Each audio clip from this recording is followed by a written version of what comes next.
After 500 years trying to tame fatal floods, China tries a new way.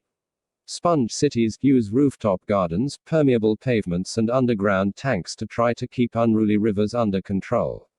According to Bloomberg News, the 14th of August 2020, 1 o'clock Greenwich Mean Time +4. In Chongqing's ramshackle neighborhood of Old Street down by the Yangtze River, shopkeeper Lu cleans up the mess from last month's floods. She lines up dozens of pairs of sodden, mud-caked shoes on the pavement outside, appealing hopefully to a passerby, "I will sell at any price." The pedestrian moves quickly on and Lu is left to rue a curse that besets China almost every year, costing millions of dollars in damage and, in bad years like this one, hundreds of lives, the failure to prevent its rivers from overflowing. "None of us expected the flood to be so serious," said Lu, 63, who like many Chinese citizens, only gave her family name.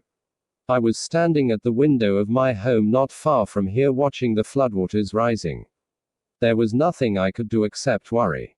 For centuries, China's response to its unruly rivers has been to try to restrain them with levees, dams and canals to make the high mountain bow its head and make the river yield its way, as Chairman Mao Zedong put it. China's National Climate Center has records of natural disasters going back 500 years, and in almost every one of them there was a major flood. Yet the rivers continue to burst and China's rapid urbanization is making things worse. Former floodplains have become houses and factories, protected by ever higher embankments. So the government is trying a new approach. On the northeastern fringe of Chongqing, around the giant new International Exhibition Center, the rising district of Unruly is designed as a sponge city. China's cities flood partly because most of the water-retaining land that used to absorb rainfall, grassland, woods and lakes, has been paved over, forcing rain to flow directly into poorly built or outdated sewage and drainage systems that can no longer cope. The Sponge City initiative, launched in 2015, is an attempt to reverse that, soak up heavy precipitation and release it slowly into the river and reservoirs. Using features such as rooftop gardens, scenic wetland parks, permeable pavements and underground storage tanks, the plan is to eventually absorb or reuse 70% of the rainwater that falls on 4/5 of China's urban land. "We need to give the space back to the water," said Yu Congjian, professor of landscape architecture at Peking University. "We should treat water as a valuable resource, not our enemy." Unruly is one of the pilot sites approved by the central government. Its exhibition center park is set lower than the surrounding ground to collect rainwater, which is filtered by layers of aquatic plants. Rain falling on rooftops is diverted to nearby parks. Sidewalks are made of absorbent materials. While Lu and her fellow shopkeepers in the old city were cleaning out silt-filled stores, in Unruly, on the banks of the Jialing River, there was little sign of inundation.